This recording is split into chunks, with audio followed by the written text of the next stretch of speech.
El trasfondo de la novela es el contacto con una civilización extraterrestre, los trisolarianos, que viven en un sistema que está formado por 3 estrellas, o sea, un sistema ternario, y su planeta gira alrededor del sistema.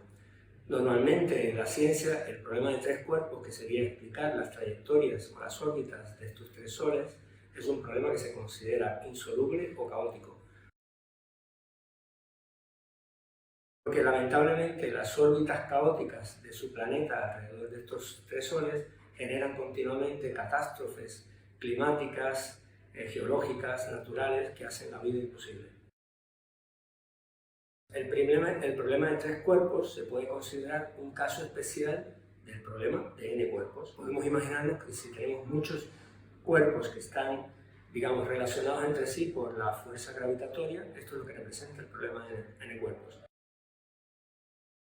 Pues el problema de los cuerpos fue enunciado por primera vez por Newton, y él intentaba explicar el movimiento de los planetas. Para ello, simplificó el problema. Nos imaginamos que en el universo solo existen 2 cuerpos y estos interactúan entre sí por medio de la fuerza gravitatoria. Al enfrentarse a este problema, se dio cuenta de que el problema aparentemente parecía insoluble. ¿Qué significa insoluble?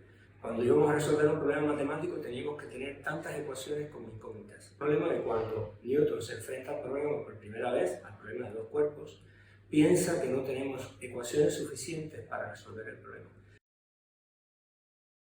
Sin embargo, se le ocurre un truco. Cuando uno está hablando de masas que se mueven en el espacio, uno puede definir lo que se llama el punto centro de masa, y al definir este punto, que es donde uno pudiera situar una masa que es equivalente al sistema total, se le ocurre la idea de que si uno intenta describir el movimiento de estos cuerpos celestes alrededor del centro de masa, el problema se simplifica y tiene tantas ecuaciones como para describir el problema. O sea, que el problema de 2 cuerpos es soluble. Inmediatamente pensó en qué pasa si añadimos otro cuerpo al sistema, porque él estaba muy preocupado por la estabilidad del sistema solar. Y básicamente se da cuenta que ahora el problema es mucho más complejo, mucho más difícil, y considera a primera instancia que el problema es insoluble. Bueno, hay simulaciones numéricas de la estabilidad del sistema solar. Básicamente podemos decir que esos cálculos reflejan que el sistema solar es estable en términos de 100 millones de años, pero obviamente esto excluye que nuestro sistema solar se encuentre como un objeto muy másico cuando se mueve alrededor de la galaxia. Vale la pena darnos cuenta de que estamos hablando de pequeños matices. ¿Por qué? Por ejemplo, hicieron simulaciones para predecir cuánto estable es el sistema solar en una escala de 5.000 millones de años. Que iban cambiando menos de 1 milímetro la posición de Mercurio, era lo único que cambiaba en las simulaciones.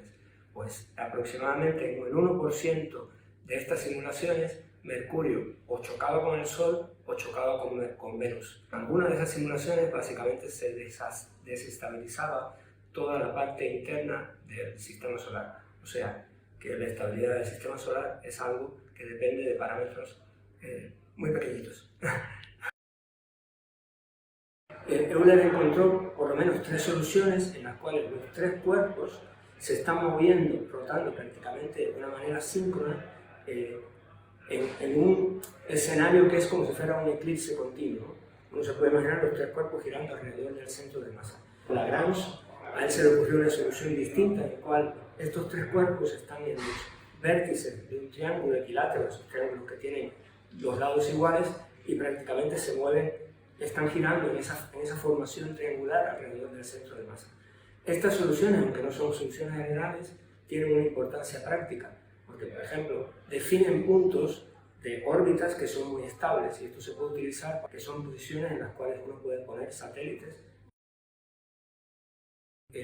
Un matemático finlandés que llega a una solución, no es una solución exacta, es una solución con una serie infinita, convergente, lo que significa que esos elementos son cada vez más pequeños. O sea, para obtener un resultado uno tiene que sumar muchas funciones, muchos resultados parciales, y básicamente lo que se puede decir es que para obtener la convergencia uno tiene que sumar del orden de 100 millones de euros.